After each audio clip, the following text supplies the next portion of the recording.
هلو هلو. تعالى اقول لكم على احلى طريقة للكفتة المشوية والطرب. سهلة جدا وتتعمل في 10 دقايق. شايفين شكلها من جوه وطعمها خطير. وده الطرب. يلا بينا نشوف عملنا ايه. طبعا جنبهم سلطة الطحينة اساسي. هنيجي هنا معانا نسمي بالله. بسم الله الرحمن الرحيم. هنيجي هنا عندنا نص كيلو من اللحمة المفرومة، وحتة ليا او دهن او سمين. اي حتة دهن عندك صغيرة بتبقى حلوة جدا في الكفتة. او لو انت فارمة عند الجزار، ممكن مثلا تقولوا له عايزة كفتة شوي، بيفرم معاها حتة سمين زيادة.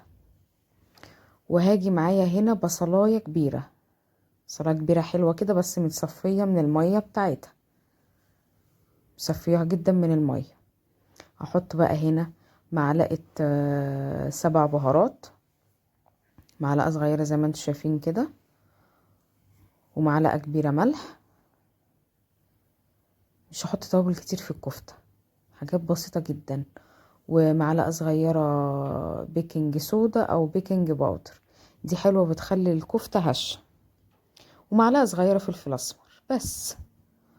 مش هحط اي حاجة تاني عليها زيادة. وهقلب بقى الكلام ده كله كويس جدا.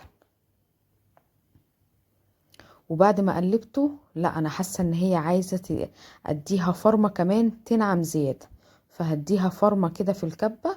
وهوريكم شكلها بعد ما تخلص. هفرم بقى كده البصل واللحمة واللية. طبعا المكونات كلها دخلت في بعض اصلا بعد انا ما ايه ما عملتها كويس. مش هحط بقى بقدونس ولا اي حاجة تانية. ال7 بهارات دي بيبقى فيها كبابة صيني، وفيها حبهان، وفيها قرفة، وفيها زر ورد، وفيها فلفل اسمر، فيها كل حاجة. انا هنا بقى ايه بلفها. اول ما تلف كده على السكينة تعرف ان هي خلاص خلصت، ده مش محتاجة ضرب تاني. شايفين بقى انا عايزة بقى المطة اللي فيها دي. هنزلها بقى هنا في البولة بتاعتي.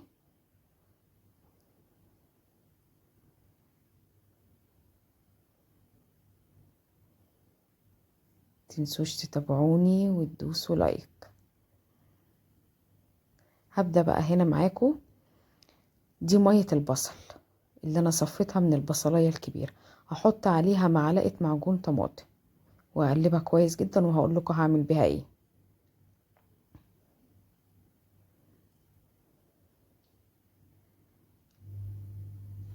عندي بقى هنا الستيكس او عصيان الشيش طاووق، وعندي الشوكة الخشب دي.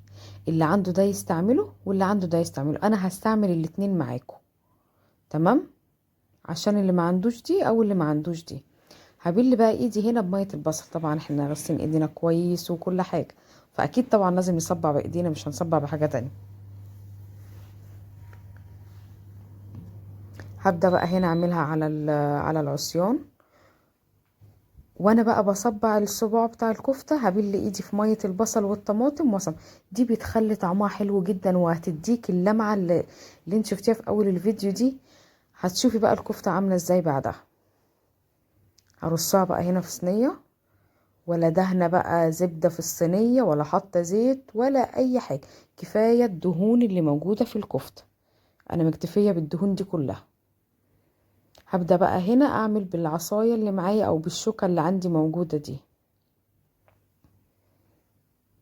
مش عندنا ممكن اعملها بايدي عادي، يعني مش عندنا الشوكة دي او عصيان الشيش طاووق، ممكن اعملها بايدي. بس الكفتة لما بيكون فيها تجويف، او بيكون فيها ان هي بتتعمل بحاجة زي كده مثلا مخرومة او حاجة، بيبقى طعمها احسن، تبقى هشة من جوه. هبدأ بقى هنا ارص هنا وهخلص كل الكمية بتاعتي، وبعد كده هوريكم الطرب بيتعمل ازاي. نفس المقادير بتاعت الكفتة هي بتتعمل في الطرب.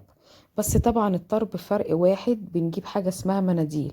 دي يا جماعة شكل المناديل، تمام؟ انت بتروح عند الجزار بتقولي له عايزة مناديل، دي اللي بيتلف فيها الطرب. انا بجيب الطربايه كده، هحط عليها شويه من الخليط بتاع البصل وميه البصل والطماطم، وهبدأ بقى الف. مش هلف كتير عشان يعني المناديل ما تبقاش كتير، ويبقى طعم الطرب يبقى جازع. تمام، اهو لفيت اهو. هعمل واحدة تاني معاكم.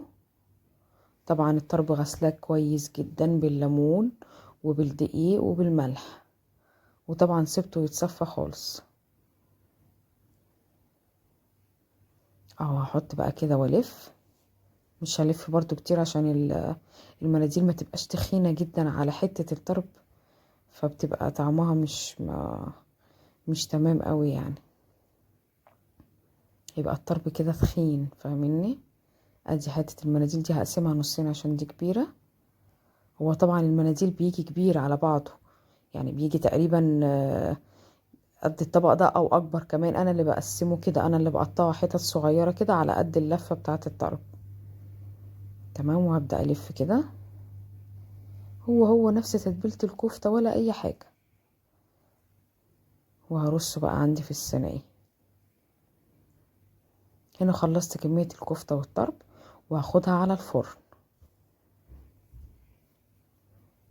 دي بقى في نص السوا كده بدأت اجيب السائل بتاع البصل والطماطم، وبص بدهن كده بالفرشة، بنزل كده بالفرشة والطرب. هنا خلاص استوت، بس نزلتها في طبق، وهنزل طبعا بالفحمية. لازم يا جماعة الفحمية دي، الكفتة مش هيبقى ليها طعم الصراحة، دي بتديها تيست حلو جدا. وخلاص بقى الفحمية كده سوري، الفحمية كده اتطفت. هرص بقى الكفتة كده والطرب. ده شكلها النهائي، ويا رب تعجبكم. بألف هنا وشفا. باي.